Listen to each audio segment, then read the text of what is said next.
안녕하세요. 푸른국어 국어사부입니다. 오늘은 상위권 학생들을 위한 내신 대비 학습 방법에 대한 설명을 드리고자 합니다. 여기서 중요한 건요, 꼭 상위권 학생이어야지만 되느냐? 그건 아닙니다. 지금 현재 자신의 성적이 중위권이나 하위권이라고 할지라도, 선생님, 저는 상위권이 되고 싶어요. 라고 생각하시는 모든 학생분들이 이 영상을 보게 되면 꼭 상위권이 될 수 있다고 확신할 수 있습니다. 자, 그러면 지금부터 상위권 학생들을 위한 내신 대비 학습 방법 함께 보도록 하겠습니다.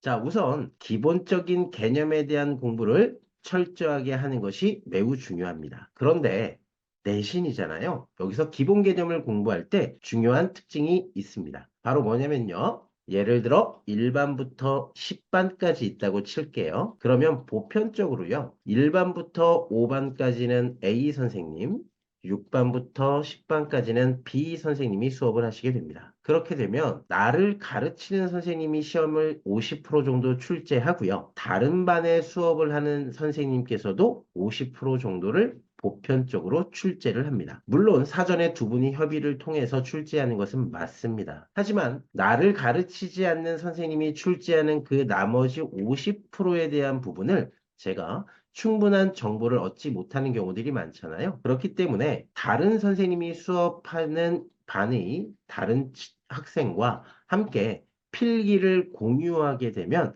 내신을 준비하는 데 있어서 훨씬 더 유리한 위치에 있을 수 있습니다. 그러니까 반드시 다른 반의 학생과 필기를 공유하는 것을 추천드립니다. 그래서 다른 선생님이 중요한 포인트로 설명하는 부분까지 철저하게 공부를 하신다면 훨씬 더 내신 대비를 하는 데 있어서 유리한 위치를 선점할 수 있습니다. 다음으로요, 문제풀이입니다. 일단 기본적으로 자습서와 평가 문제집 풀이는 기본적으로 다 하셔야지만 합니다. 더 나아가서요, 문제 제공 사이트를 통한 심화 문제 풀이를 하시거나 학원에서 주는 문제를 통해서 심화 문제 풀이를 당연히 해야 됩니다. 그런데 진정한 상위권이 되기 위해서는요, 여기서 끝나는 것이 아니라 자신의 시험과 관련한 표현법 또는 주제와 관련한 연계 문제까지 푸는 것을 추천드립니다. 이게 무엇을 뜻하는 거냐면요. 예를 들어 진달래꽃의 역설적 표현이 나왔으면 역설적 표현이 있는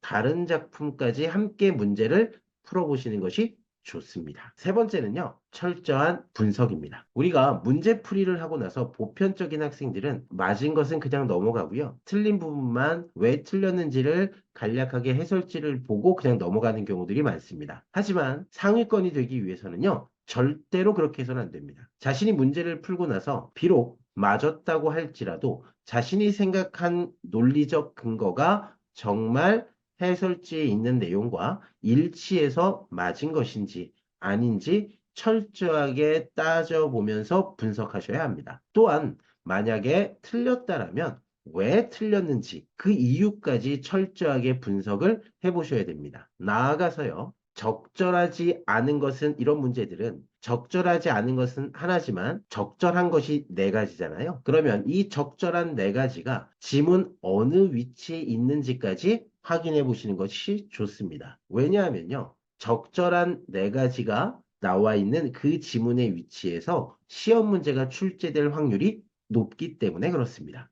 다음으로요. 다른 작품의 사례까지 공부하는 것을 추천드립니다. 이 부분은요. 아까 다른 작품의 표현법까지 공부하는 게 좋습니다. 다른 작품의 주제까지 같이 문제풀이를 하는 것이 좋습니다. 라고 말한 것에서 한 발 더 나가는 건데요. 예를 들어 이런 겁니다. 역설적 표현을 몰랐다라면 다른 작품에는 역설적 표현이 뭐가 있지 하면서 그냥 단순하게 그 작품의 역설적 표현만 공부하는 경우들이 많습니다. 그런데 최상위권이 되고자 한다면 단순하게 역설적 표현만 공부하는 것이 아니라 역설적 표현이 나온 그 작품의 전반적인 내용까지 확장해서 공부하는 것을 추천드립니다. 이상으로 상위권 학생이 되기 위한 내신 공부 방법 설명 여기서 마치도록 하겠습니다.